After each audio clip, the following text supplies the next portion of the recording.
Let's just do a little test here. It's been a sec. We are so back, friends. If you've been wondering where I've been, if you haven't noticed that I've been gone, either way, everything is fine. I hinted on it, but we're in the middle of a rebrand here. This podcast has been around, and I can't believe we missed the anniversary. I didn't post about it. We'll get into that later. Everything's good, but there's been like a lot happening, as you can probably tell by this title. But we hit our 3-year anniversary of All the Things podcast. So we're going to get into everything, all the feels, update where we're going. But first, let's check in with you. How are you doing? Are you okay? Leave us a message, a comment. This is going to be up on YouTube. We're going into this new era of the podcast and podcasting in general, where I feel like a lot of people are craving authenticity. And that's something that I always wanted with this podcast, and feel like I did a good job of being authentic and myself. But for the last little bit, I felt like I wasn't even connecting with myself. So how can I connect with others? And that's where this pivot is coming from. This podcast is still and always will be rooted in entrepreneurship, wellness, health, fitness. Those are things that make up who I am, that I've always been passionate about, and that I will always continue learning and want others around me to learn as well. But let's have a little bit of fun. Not that that wasn't fun, but the things that I'm gravitating towards in terms of content, I want it to feel like I'm chatting with my best friends. And I think there's always been an element of that, especially in the last year or so. I think we've really leaned into that with the podcast, but I just want to crank things up a little bit.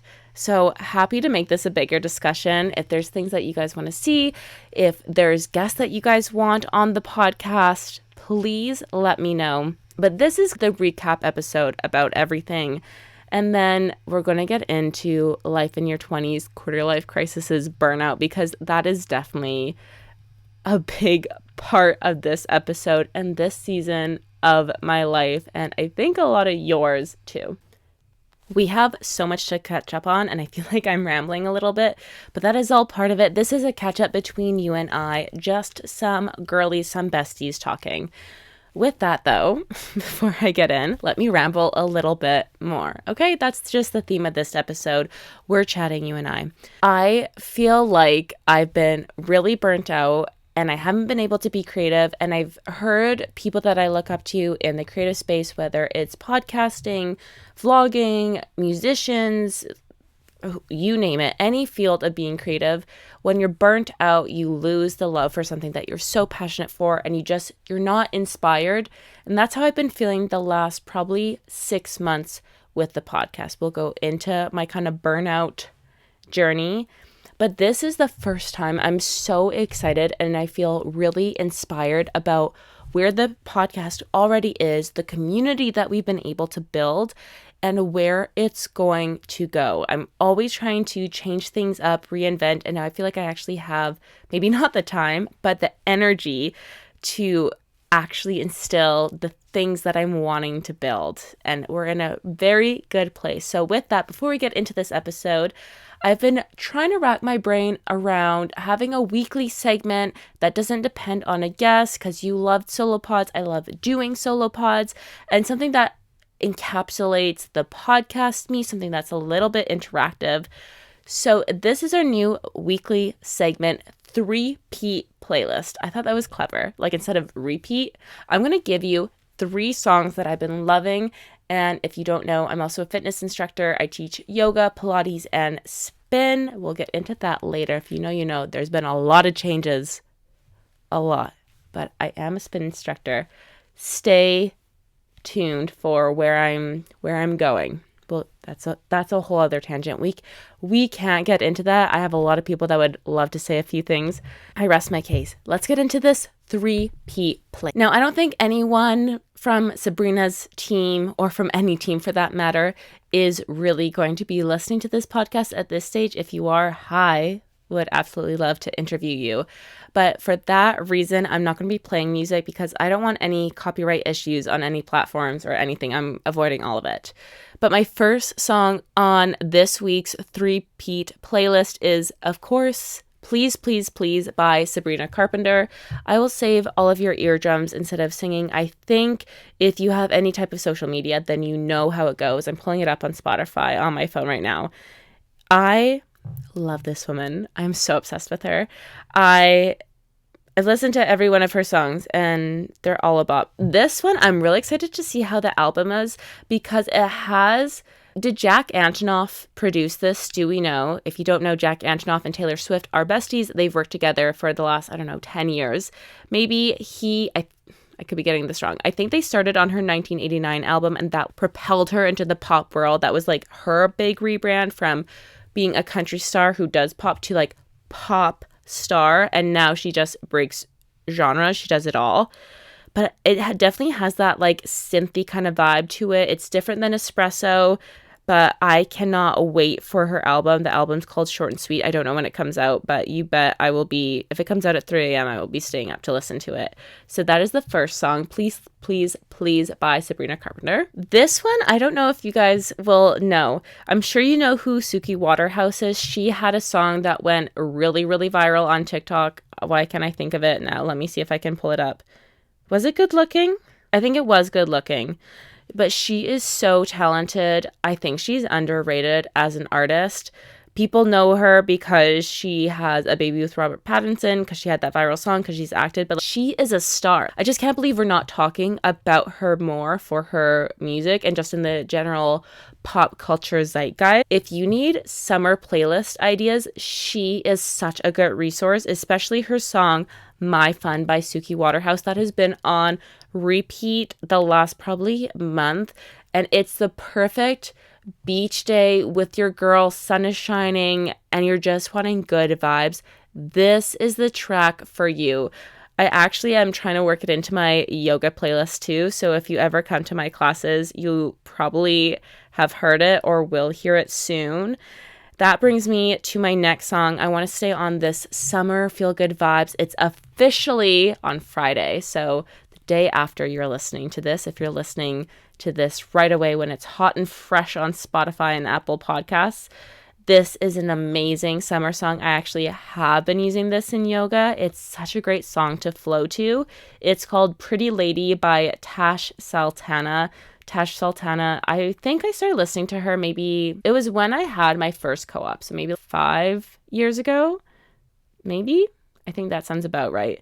But she has a really summery vibe too. She's super talented. I feel like she plays every single instrument. Singer-songwriter, happy vibes. I don't know what more to say other than playing the song for you, but I don't want copyright. So DM me if you have any questions about where to find these songs. If you're like, I didn't catch that, I didn't have time to write them down. Oh, even better. Let's make a weekly 3-peat playlist. I'm going to do that right after this, and I'm going to hold myself accountable, and I'll have that link in the show notes. That's what we're going to do. So those are the 3-peat songs of the week.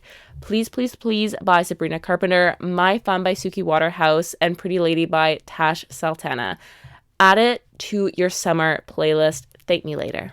Now let's get into the meat of this episode. I feel like we need to go back a few months. I talked about this, but I feel like a lot of things happened during this time. I felt like I was getting busier. I was losing inspiration for the podcast. I felt like I lost a community. But where I was teaching spin suddenly shut down, I feel like there was a lot of what's going on in my life. I feel like my routine got completely flipped upside down. I really, for the first time in a long time, felt like I had such a strong community that was independent to me.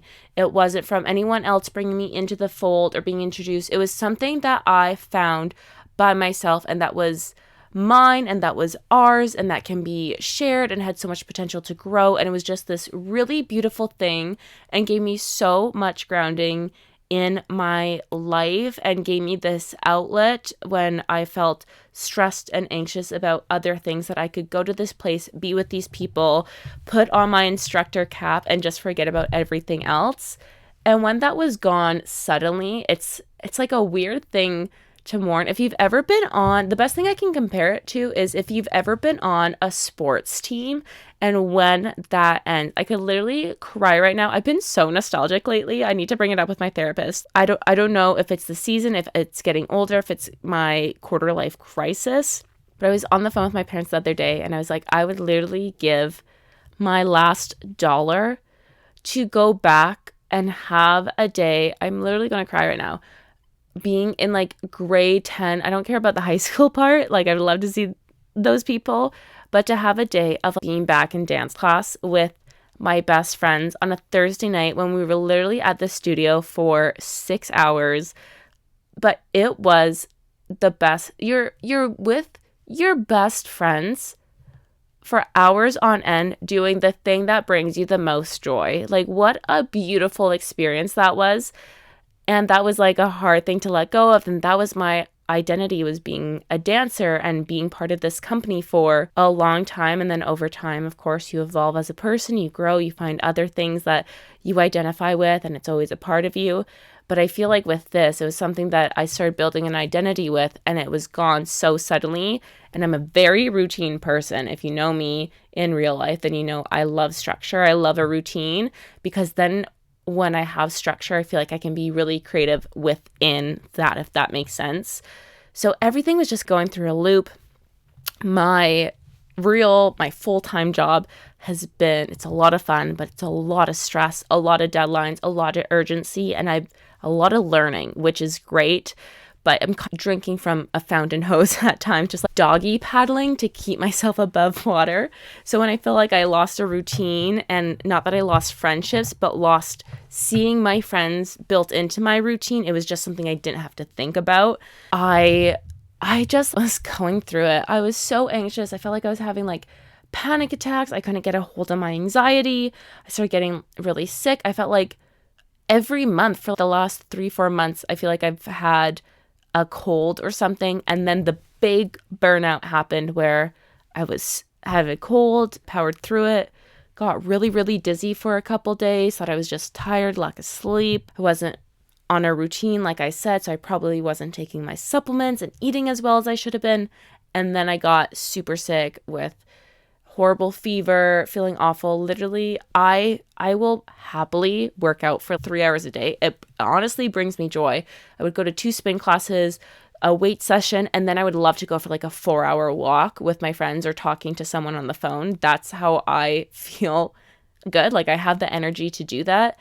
And I was on my ass lying down for 4 or 5 days straight, where I could not do anything when I was feeling well enough just to go to the movies. That was like a big deal. So that was huge for me, of a wake-up call. This isn't going well. I need to switch things up. I need to redirect my focus, because I'm just burning the candle at both ends. And what sucks, and I was talking about this with one of my best friends today, in your early, mid, and probably late 20s. I haven't gotten there yet. I don't want to age myself more than I actually am. It's that grind mentality, or there's 2 ways of looking at it, for me at least. It's this grind mentality one way, where you're building up your career, you're trying to lay down the groundwork, get ahead, feel accomplished, or you're traveling the world, partying your ass off, and focusing on your career later. It's really hard to marry the two, and I feel like no matter what path you take, because there's no right or wrong, you feel like you are doing it wrong, because I'm like, I get what they mean when they say youth is wasted on the young. I feel like I've gotten that meme way too many times in my algorithm in the last couple of weeks, where it's like, I can't believe I'm spending my hottest years sending emails, and amen. That's all I do is send emails, and I should be shaking my ass in Mykonos right now.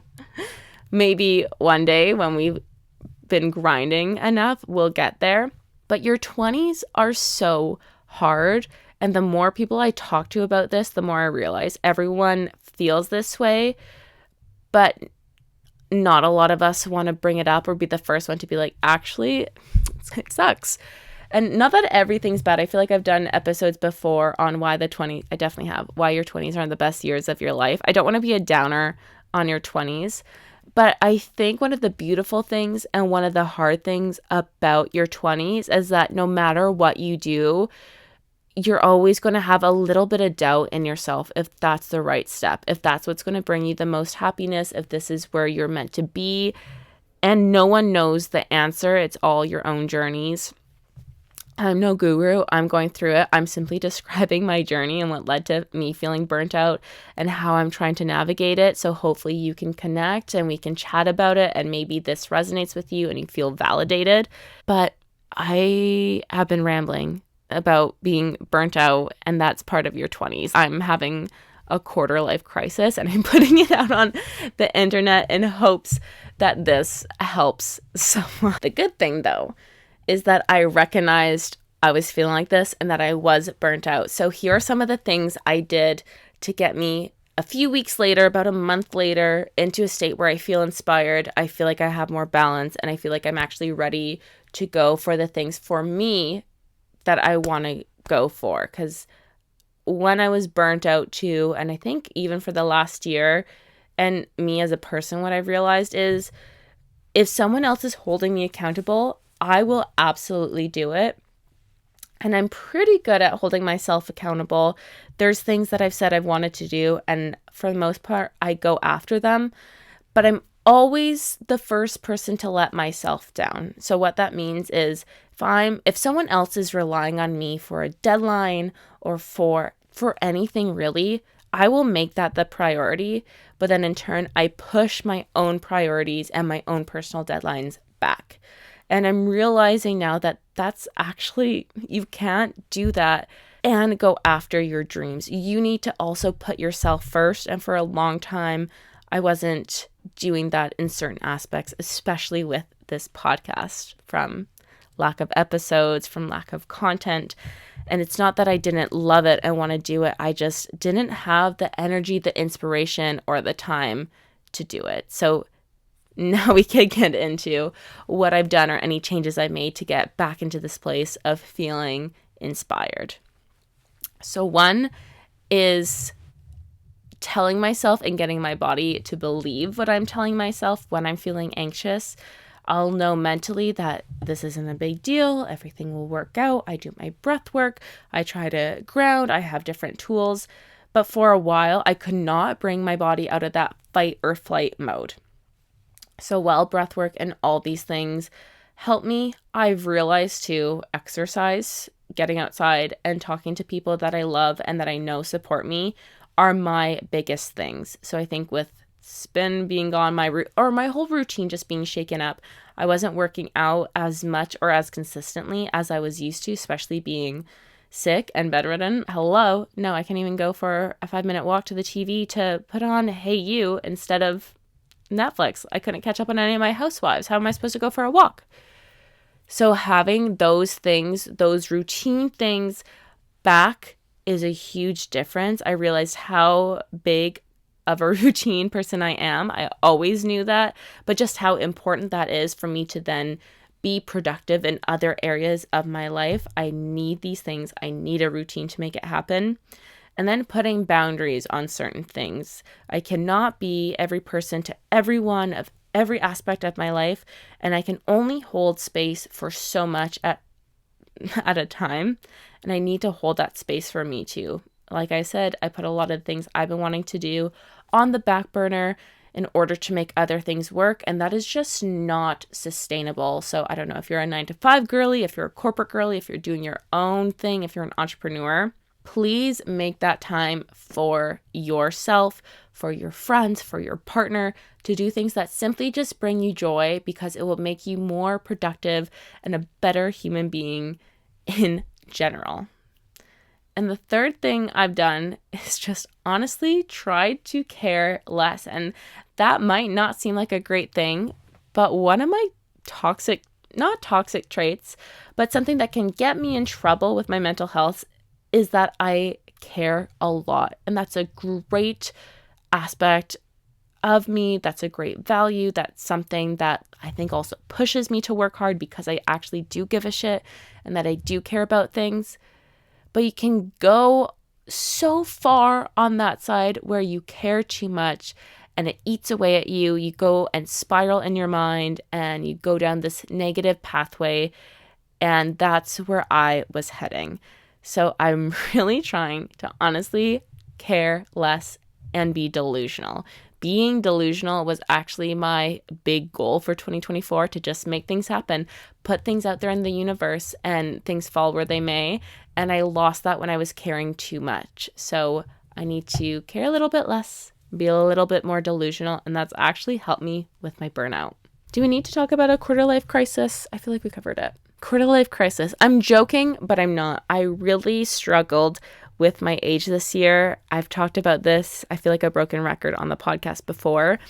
And I know one day, maybe even a year from now, I'll look back and listen and be like, what was I talking about? Why was I feeling this way? But I feel like there's a shift when you go into your mid-20s, or at any age, when you hit any age milestone. I've never been good around my birthdays.